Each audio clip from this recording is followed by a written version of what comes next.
They called it a Deathworld. The Guardsman called it Tuesday on Cadia. If you are not a heretic, then declare your city of origin. Leave a comment, a like, and subscribe to the Emperor's glory. At the conclusion, rate this tale from 0 to 10. The Emperor protects. The atmospheric processors of Kythera Prime wheezed their last mechanical breath as Commander Veltar watched his world die from orbit. The feline humanoid's ears flattened against his skull as another city vanished. Beneath the writhing mass of chitinous horror that had emerged from the planet's core 3 cycles ago. "Sir, the evacuation ships report they're at maximum capacity," his aide, Sub-Commander Liss, reported with barely controlled panic in her voice. "We've saved perhaps 12% of the population." Veltar's claws extended involuntarily.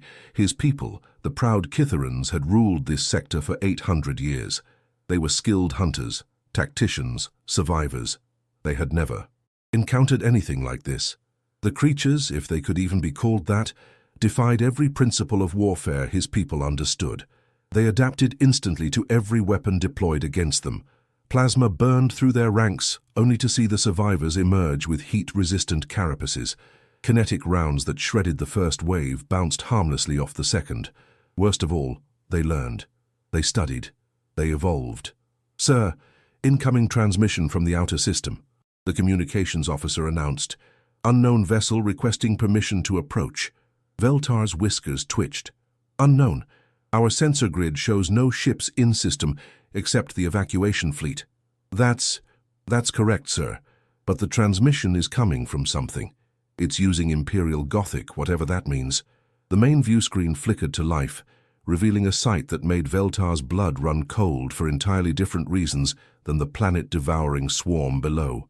The ship was a cathedral of steel and fury, kilometers long and bristling with weapon batteries that could level continents. Gothic spires and aquila emblems decorated its hull, and it radiated an aura of absolute, merciless authority. "This is Captain Mordian of the Imperial Navy vessel Righteous Fury," came a voice that sounded like grinding stone. "We received your distress beacon. State the nature of your Xenos emergency." Veltar's translator struggled with the unfamiliar language, but the meaning was clear enough. "Unknown vessel. This is Commander Veltar of the Kytheran Defense Force. Our world is under assault by an unknown biological threat. Our evacuation is nearly complete, but we've lost the surface entirely." A pause. Then, "Biological threat. Describe." "Insectoid swarm entities. They adapt to our weapons, learn from our tactics, and consume all biomass in their path. Our military estimates suggest the entire planetary biosphere will be stripped within 2 solar days." Another pause, longer this time. When the human spoke again, there was something different in his voice. Not fear, but something that might have been anticipation. "Stand by, Xenos. We're deploying ground forces." "Ground forces?" Veltar's ears shut up in alarm. "Captain, with respect, the surface is completely overrun. Any ground deployment would be suicide." "Suicide?" The human actually chuckled, a sound devoid of humor. "Son, where we come. From we call this Tuesday. Preparing drop pods now." Veltar watched in horrified fascination as dozens of metal coffins detached from the cathedral ship and screamed toward the planet's surface. Each pod was roughly the size of a Kytheran fighter craft, but seemed designed more for impact than landing. The swarm below had noticed too. Millions of creatures swarmed toward the projected impact sites like antibodies rushing to fight an infection. "Captain, your forces are landing directly into the heaviest concentration of hostiles. You need to abort this deployment immediately." "Negative. The Emperor protects." The transmission cut off. Veltar stared at the tactical display as the drop pods punched through the planet's atmosphere like falling meteors. Each one struck the surface with enough force to crater stone, directly in the midst of the writhing alien horde. For a moment, nothing happened. Then impossible sounds began filtering through the communication arrays. Sounds that no rational being should make while surrounded by certain death. Singing. The humans were singing. "Ave Imperator!" came a voice over the vox, strong and clear despite the cacophony of chittering and weapons fire. "For Holy Terror and the Golden Throne!" More voices joined in, creating a hymn of war that somehow carried over the screams of dying monsters. Veltar's tactical display showed energy signatures unlike anything in Kytheran military. Databases. Bolt rounds that exploded inside their targets. Chainswords that tore through adapted chitin like prayer through silence. Flamers that burned with such intensity that even the swarm's rapid evolution couldn't keep pace. But most impossible of all were the humans themselves. By the ancestors, Sub-Commander Liss whispered, staring at the biometric readings. Sir, those beings, their vital signs suggest they should be dead. Look at this one. Multiple penetrating wounds. Blood loss at critical levels, and he's still fighting. On the surface, Sergeant Corvain of the Cadian 47th felt the familiar weight of his laser gun in his hands and grinned beneath his respirator. The Xenos bug things were big, fast and mean, but they bled just fine. His left arm hung useless at his side, shredded by claws the size of combat knives, and something had punched a hole clean through his flak armor just below his ribs. By all rights, he should be dead. Instead, he fixed his bayonet. Cadia stands, he roared, charging directly at a creature that stood 3 meters tall and sported enough natural weapons to outfit a squad. Behind him, his men, what was left of them, echoed his cry and followed. In orbit, Veltar watched the impossible unfold. The humans didn't fight like any species he'd encountered. They didn't retreat when wounded, regroup when overwhelmed, or employ anything resembling rational tactics. They simply pressed forward, always. Forward. When their weapons ran dry, they used their fists. When their armor failed, they fought naked. When they fell, their comrades stepped over their bodies and kept charging. And somehow, incredibly, they were winning.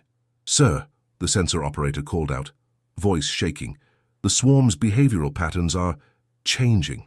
They're not adapting to the human weapons. What do you mean? I mean they can't. The humans aren't giving them time. Every time a creature begins to develop resistance to one weapon, the humans switch to another. And so some of these weapons don't make sense. Look at this. The display showed a human in power armor, larger than a Kitharan combat mech, wielding a sword wreathed in energy that cut through matter at a molecular level.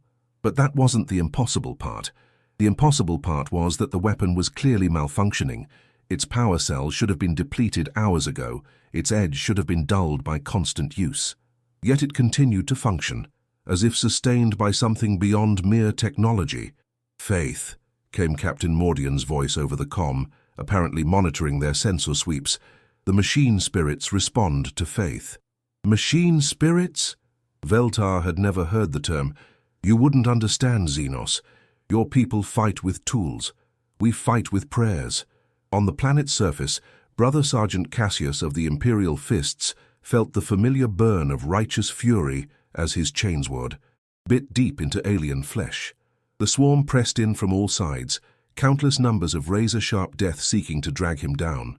His armor's power plant had taken damage in the drop, leaving him with barely minimal life support. His bolt pistol had run dry 6 minutes ago. His left pauldron had been torn away completely, along with a fair amount of the flesh beneath. He had never been happier. "You want some of this?" he snarled at the creatures surrounding him, revving his chainsword's motor. "Come and get it." The aliens obliged, flowing toward him like a tide of death. Cassius met them with hymns on his lips and the Emperor's name in his heart. Above, Veltar found himself transfixed by the tactical display. The human forces, barely 200 strong according to his readings, had carved a crater of devastation nearly 10 kilometers across in the center of the swarm. Bodies carpeted the ground in layers so thick that the humans were literally fighting uphill against mountains of their own kills. "How?" he whispered. "How are they still alive?" The answer came not from Captain Mordian, but from the planet's surface itself. A new voice joined the Vox network, calm and absolutely certain despite the chaos surrounding it. "Because we are his angels of death," Brother Captain Thalion announced, as his Thunderhawk gunship descended through the swarm like a falling star. "And we know no fear." Veltar watched in stunned silence as the aircraft landed directly in the midst of the alien horde, disgorging fresh human warriors, who immediately joined their brothers in song and slaughter. These new arrivals were different, larger, their armor more ornate, their movements speaking of centuries of experience in warfare that would drive lesser species to madness. The swarm, for the first time since its emergence, began to hesitate. "Sir," Sub-Commander Liss reported, her voice barely audible. The biosignatures from the planet. The swarm is retreating. Veltar's claws retracted in shock. Retreating? That's impossible. They've never shown retreat behavior. They're pulling back to the planetary core access points. It's as if they're afraid. On the surface, Sergeant Corvain noticed the change too. The endless tide of chittering death had slowed, then stopped, then actually begun moving backward. He looked around at his fellow guardsmen, those still standing, and saw the same mixture of exhaustion and grim satisfaction on their faces. Well, he called out to nobody in particular, ejecting the power cell from his laser gun and slapping in a fresh one. Looks like we're finally getting somewhere. The creatures continued their retreat, flowing back toward the massive boreholes they'd emerged from like water draining from a broken dam. The humans followed, singing their terrible hymns and firing their impossible weapons into the fleeing mass. In orbit, Veltar realized, he was witnessing something that would reshape his understanding of warfare forever. These humans, these impossibly violent, fanatical, brutal humans, had accomplished in mere hours what his entire species had failed to do in days. They had made the swarm afraid. But as he watched the tactical display, another realization began to dawn. The humans weren't stopping at the planetary surface. They were following the creatures down into the depths, pursuing them to their very source. "Captain Mordian," he voxed urgently, "your forces are pursuing the swarm into the planetary core. Surely that's beyond even their capabilities." The response came back immediately, tinged with what might have been amusement. "Son, you clearly don't understand who you're dealing with. We're not just going to drive these things off your world." A pause, filled with the sound of distant explosions. "We're going to kill every last one of them. The Emperor demands nothing less than total victory." As if to emphasize the point, massive detonations began erupting from the planet's core. The Catherian Defense Council sat in stunned silence as Colonel Thane's casual words hung in the air.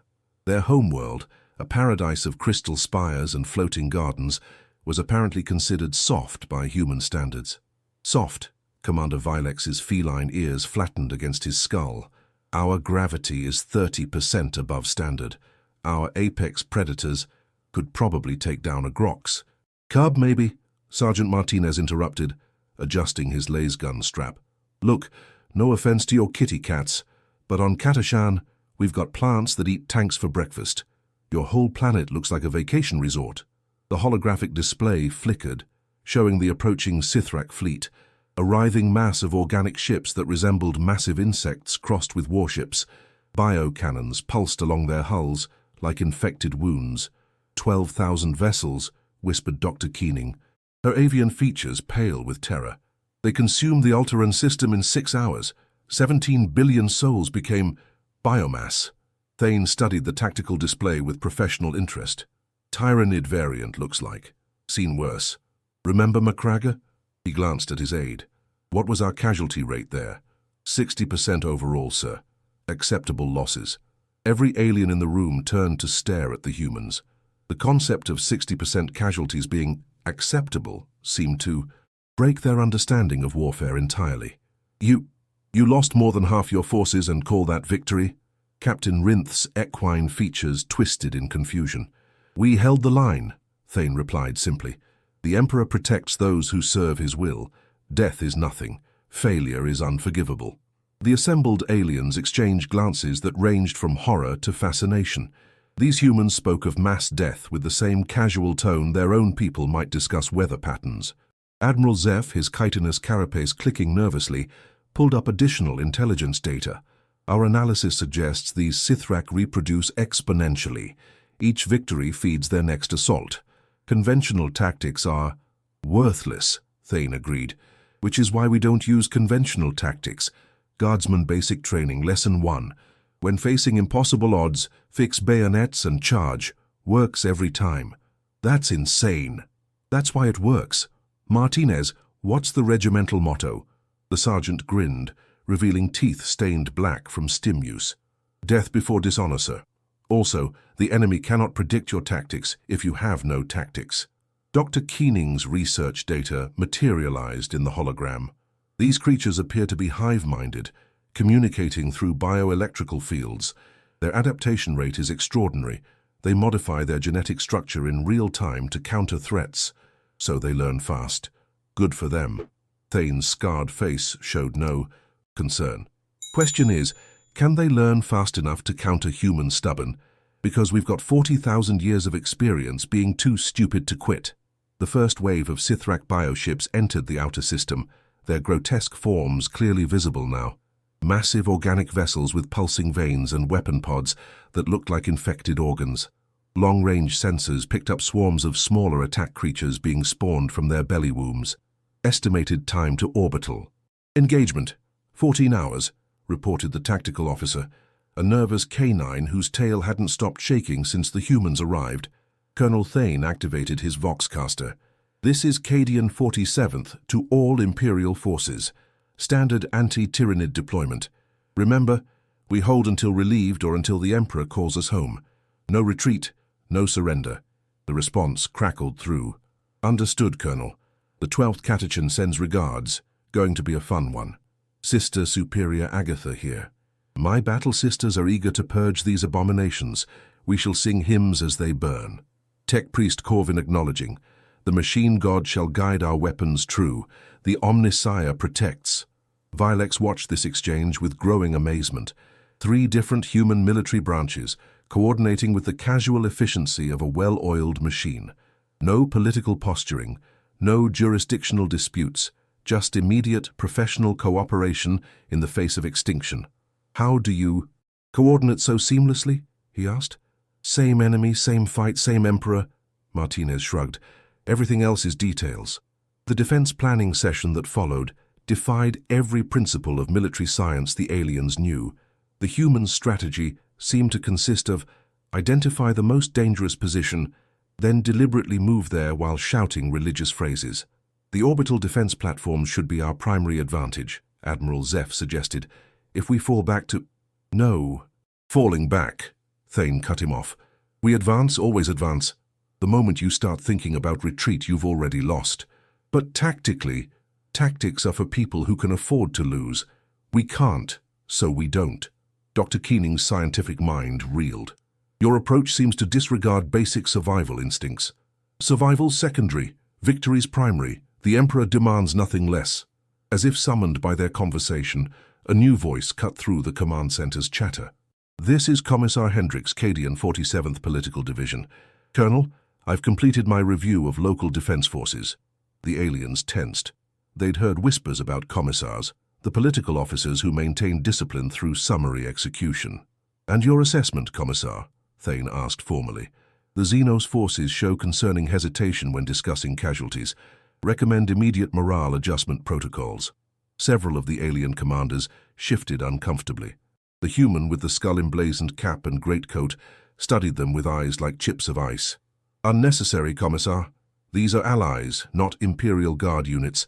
They fight according to their nature. Understood, sir. But should any show signs of cowardice in battle? The threat hung unspoken in the air. Captain Rinth's voice cracked slightly. You would execute your own allies for tactical withdrawal? Cowardice is heresy, Hendricks replied without emotion. Heresy is death. The Emperor's will is absolute. The absolute conviction in his voice sent shivers through every alien present. These humans weren't just willing to die, they were willing to kill each other to prevent retreat. What kind of culture produced such fanatical dedication? An alert chimed.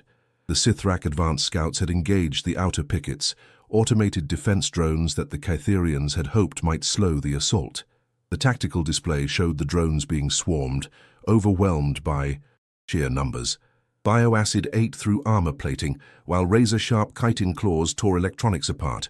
Within minutes, the entire outer defensive line was gone. Adaptation rate confirmed, Dr. Keening reported shakily. They've already developed countermeasures to our drone weaponry. Good, Thane nodded. Now they're overconfident. This reaction puzzled the aliens further. The enemy had just demonstrated the ability to instantly adapt to their technology, and the human commander seemed pleased. Sir, Vilex ventured. Tyrannids, or whatever these things are, they adapt to what they face, but they can't adapt to what they can't predict. And trust me, his scarred face split in a grim smile. Nobody can predict what a properly motivated guardsman will do when you threaten his emperor. The Voxcaster crackled again. Colonel, this is Captain Voss, 12th Catachan. We've got visual on the main fleet. You need to see this. The tactical hologram shifted, showing long-range surveillance images of the approaching Sithrak force. The alien commanders gasped in unison. The bioships were massive, some easily the size of Imperial cruisers, but it wasn't their size that shocked the viewers. It was what they were doing to captured worlds. Entire planets were being stripped bare, their surfaces covered in writhing organic matter. Massive tendrils extended from the bioships, literally drinking the life from each world they touched. The Sithrak weren't just conquering. They were consuming everything. Biomass conversion rate is extraordinary, Dr. Keening whispered. They're turning entire ecosystems into ship components. It's like they're farming reality itself. The image zoomed in on one partially consumed world. What had once been cities were now pulsing organic networks. What had once been forests were now feeding tubes, channeling nutrients to the fleet above. How many worlds have they taken? Admiral Zeph asked. 47. Confirmed systems, the surveillance officer reported. Projected consumption of this sector, complete within 6 months. The number hung in the air like a death sentence. 47 entire star systems, reduced to nutrients for an ever-growing swarm. But the humans' reaction was once again completely unexpected. Greedy bastards, Martinez commented. They're going to have indigestion problems with that consumption rate. Agreed, Thane nodded. Overextension creates vulnerability. They've spread themselves thin, trying to feed their reproduction cycle. You see opportunity in this. Vilex couldn't hide his amazement. I see a target-rich environment, the colonel replied calmly. Every ship they build requires biomass. Every new creature they spawn weakens their core forces. They think they're growing stronger, but they're actually growing more vulnerable. Commissar Hendricks stepped forward. Permission to address the Xenos command staff, sir? Granted. The political officer fixed each alien commander with his glacial stare. You're about to witness humanity at war. What you see may disturb you. We do not fight as you fight. We do not think as you think. But understand this. We have never lost a war we refuse to surrender. The Sithrak have made one critical error. Which is? Dr. Keening asked. They've threatened worlds under the Emperor's protection. For that heresy, they will burn. As if on cue, the alert klaxons began, wailing throughout the command center. The main Sithrak fleet had entered weapons range, and the humans smiled. The orbital bombardment had been going on for 3 hours when Lieutenant Tharaka watched the impossible happen again. Through her bioscope, she observed Guardsman Jenkins methodically field-stripping his lasgun, while plasma fire rained down around his crater. His left arm hung useless, a smoking hole where his shoulder should be, yet he worked with mechanical precision. Target acquired, he muttered into his vox, propping the weapon against a twisted piece of debris. Heretic scum at bearing 270. Range, about Tuesday. Tharaka's translator struggled with that last word. Tuesday? A measurement? A curse? Jenkins, you magnificent bastard, crackled Sergeant Morrison's voice through the static. Light them up. The shot took the reptilian sniper's head clean off at 800 meters, with one functional arm, in a bombardment. Captain Veltar of the Kitharan Defense Force turned to Tharaka, his avian features twisted in what she was learning to recognize as permanent bewilderment. How is he even conscious? Our medical scanners show catastrophic tissue damage, bone fragments in his lung cavity, and what appears to be, is that shrapnel spelling Emperor Protects in his ribcage.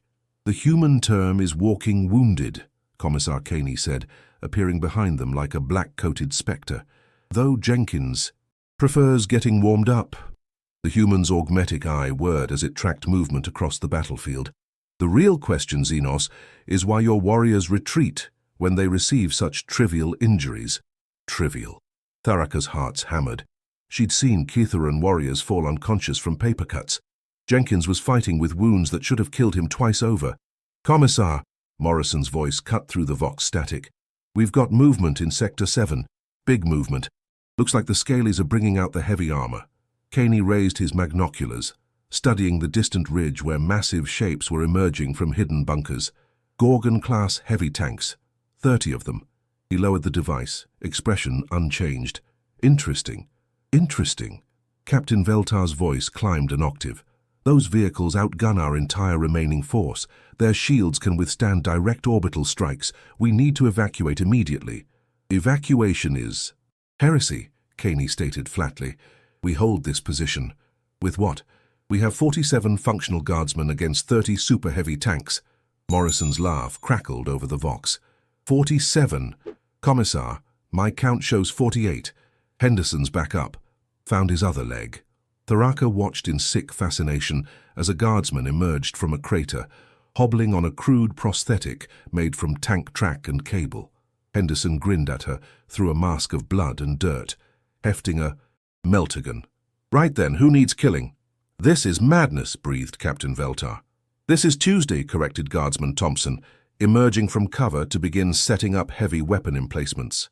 Madness is what we do on weekends. The ground trembled as the reptilian armor began its advance, their plasma cannons already glowing with barely contained energy. Tharaka ran calculations in her head. Even optimistic projections showed total annihilation within 17 minutes.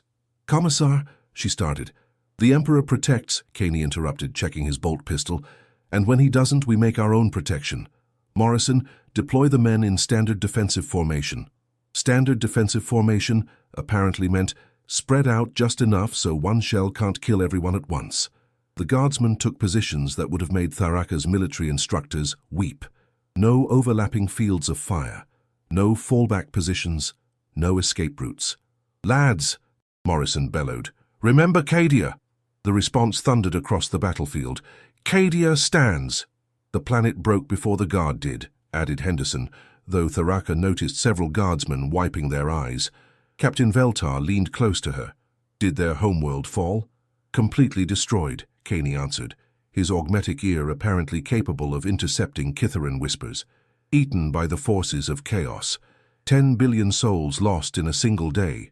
Then why do they still fight? Their world is gone. Caney's smile was colder than the void. Precisely because it's gone. We have nothing left to lose, and everything to prove. He raised his chainsword, its teeth screaming to life. First rank, fire!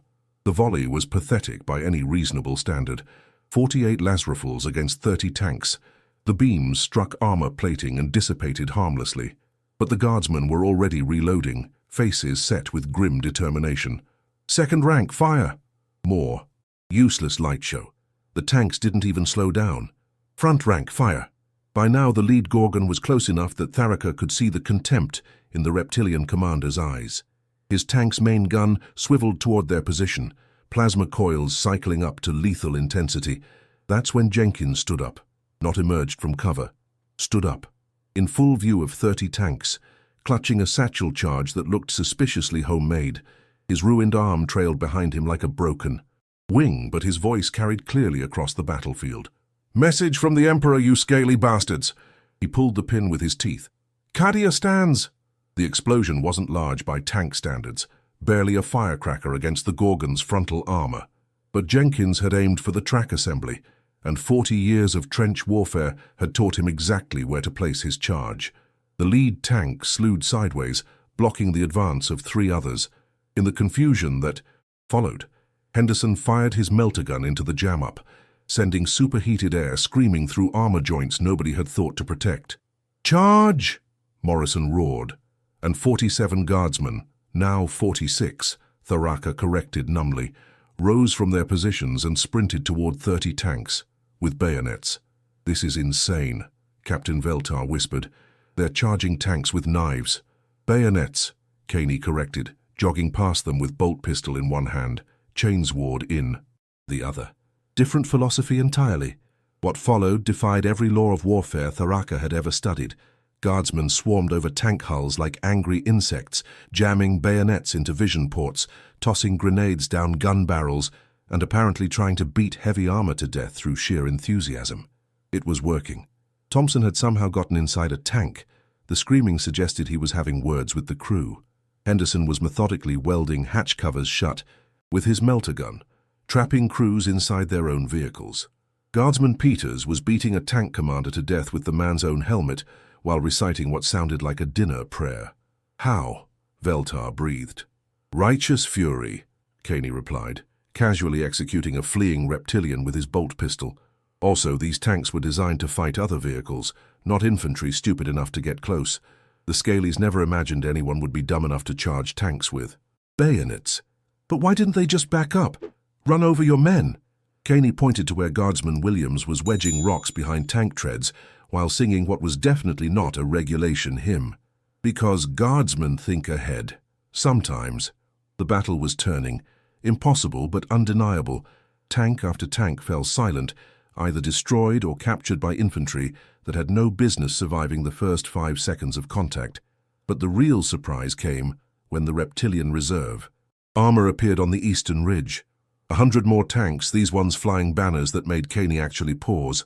"Commissar?" Morrison's voice carried a note Tharaka hadn't heard before. Uncertainty.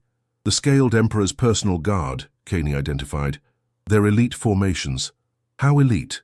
Caney studied the approaching armor through his magnoculars. Elite enough that charging them with bayonets might actually qualify as suicide instead of creative tactics. For the first time since meeting these impossible humans, Tharaka heard something like doubt in a guardsman's voice.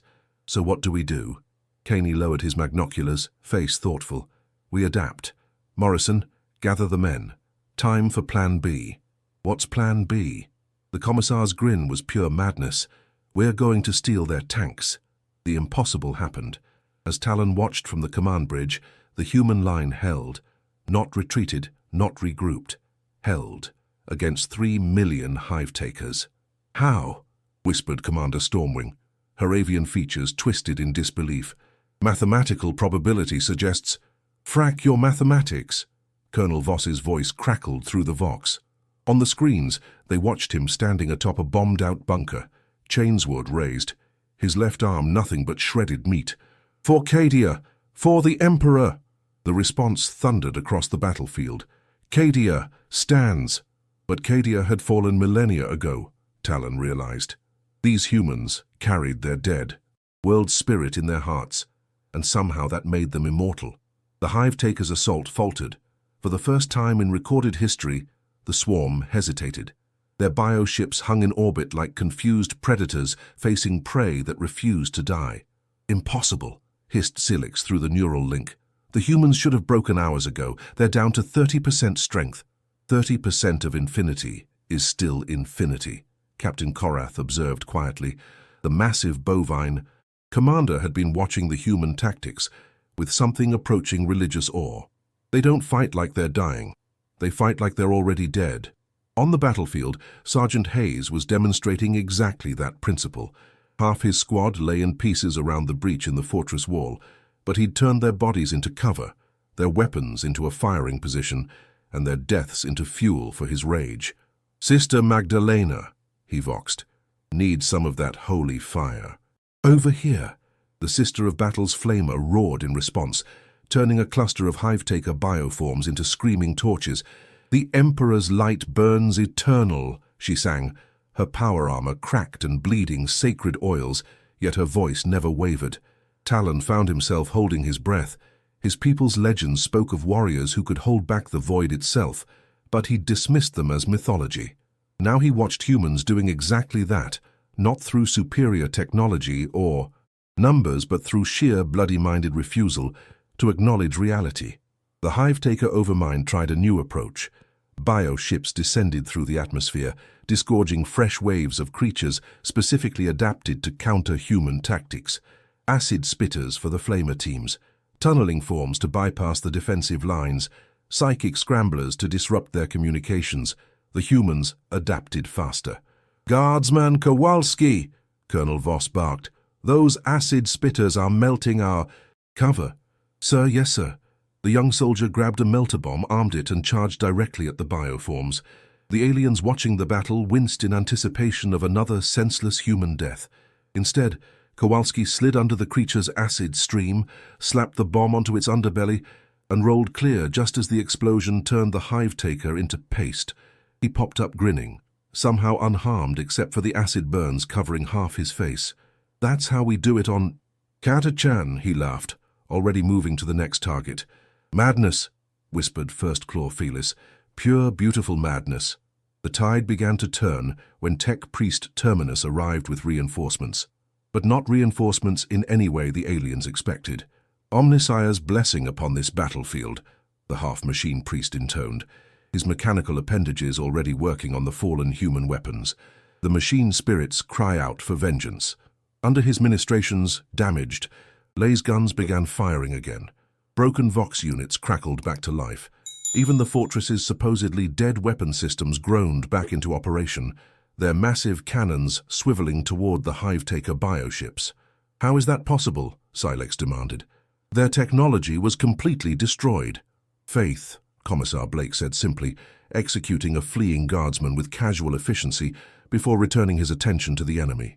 "Faith in the Emperor, faith in their weapons, faith in their duty. It makes the impossible merely improbable." The Hive-Taker Overmind's response was predictably violent. Every bioship in orbit opened fire simultaneously, turning the fortress into a crater of molten stone and superheated atmosphere. The alien alliance watching from orbit felt their hopes die. Nothing could survive that level of destruction. Then the Vox crackled back to life. "This is Colonel Voss. Status report, all units. First company reporting. We're still here. Sir? Second company operational. Emperor protects. Third company. Well, half of us are still breathing. That counts, right?" Talon stared at the screens in shock. The fortress was gone. The defensive positions were obliterated. But in the smoking ruins, human forms were rising, shaking off debris that should have crushed them, and reforming their battle lines. "Emperor's blood," breathed Sister Magdalena, her white armor now black with soot and alien ichor. That was invigorating. The Hive-Taker fleet had emptied their magazines. The bioships hung in space, momentarily depleted, needing time to regenerate their ammunition. It was a tiny window, perhaps 10 minutes, but the humans seized it like a weapon. "All units, this is Voss," the colonel's voice carried across the ruins with absolute authority. "Counterattack. Full advance. For the Emperor." What happened next defied every tactical manual in known space. The humans didn't retreat to defensible positions or wait for reinforcements. They charged, straight up through the atmosphere using jump packs, grav chutes, and in some cases, just the power of their rage to reach the Hive-Taker bioships in orbit. Sergeant Hayes's squad jury-rigged their transport into a missile, riding it directly into the largest bioship's hangar bay. The explosion tore the creature apart from the inside. Sister Magdalena and her squad somehow hijacked a Hive-Taker atmospheric craft, turned its own weapons against the fleet, and were now conducting void combat while singing hymns at the top of their lungs. Even Tech Priest Terminus had gotten into the spirit of things, his servo skulls delivering melter charges to vital systems, while he recited the litany of destruction in perfect binary cant. "This is impossible," Silex repeated, her reptilian features pale with shock. "They're conducting a ground assault in space. That's not how physics works." "Physics," observed Captain Korath, "appears to be optional for humans." The Hive-Taker Overmind was learning what every enemy of humanity discovered too late. Humans didn't fight by the rules because they didn't acknowledge that rules existed. They fought with imagination, desperation, and an absolute conviction that the Emperor's will would see them through. And somehow it did. The alien alliance watched in stunned silence as the remaining bioships began to retreat. The supposedly unstoppable Hive-Taker fleet, faced with prey that refused to be consumed, made the logical choice and fled to find easier targets. "Pursuit course, Admiral Voss," came the call from the improvised human fleet, a collection of damaged fighters, stolen alien craft, and at least one transport held together with prayers and duct tape. "Negative," the colonel replied. "Let them run. They'll spread the word. Humanity doesn't retreat, doesn't surrender, doesn't die easy. That fear is worth more than any victory." In the aftermath, as rescue ships collected the survivors, Talon found himself face to face with Sergeant Hayes. The human looked like he'd been through a meat grinder, but his eyes were bright with satisfaction. "Hell of a fight," Hayes grinned, offering a hand stained with alien ichor and his own blood. "You boys did good out there. Learned fast." "We learned from you," Talon admitted. "Your species. You're not like anything we expected." "Yeah, well," Hayes shrugged. "We're from Terra. Originally. Deathworld, you know. Makes you tough." He paused, considering. "You're welcome to visit sometime. Just maybe bring a survival suit." Talon later learned that humanity considered Terra one of their milder worlds. Katashan, Fenris, Krieg, each name spoken with a mixture of pride and horror by the other human regiments. The alliance was formalized 3 days later. The terms were simple. The aliens would provide technological support and strategic intelligence. In return, humanity would serve as the alliance's rapid response force for impossible situations. "We're honored to fight alongside you," First Claw Felis said during the ceremony, "though perhaps we might suggest some strategic restraint in future engagements." Colonel Voss, his arm regrown via Imperial medical technology, laughed. "Restraint? Brother, restraint is for people who doubt the Emperor's protection." He clapped the feline warrior on the shoulder with enough force to stagger him. "Don't worry, you'll get used to it." As the human fleet prepared to depart for their next impossible mission, Talon stood with the other Alliance commanders, watching them go. "Think they'll survive whatever they're flying toward?" asked Commander Stormwing. "Are you kidding?" Captain Korath snorted. "They're humans. They'll probably come back having recruited their enemies to join the Imperium." Talon smiled, remembering Hayes' final words. "The Emperor protects Xeno." And the Emperor's reach just got a lot longer. In the end, that's what humans Frakier really meant. Not just that humanity survived impossible odds, but that they made the impossible look routine, turned allies out of enemies, and somehow convinced the universe itself that their ridiculous faith actually worked. Because when you absolutely, positively need someone to hold the line against impossible odds, accept no substitutes. Call the Guard. Call the Space Marines. Call any human unit. Anywhere in the galaxy. They'll get the job done. The Emperor protects, and humanity fracks back. Angels fall.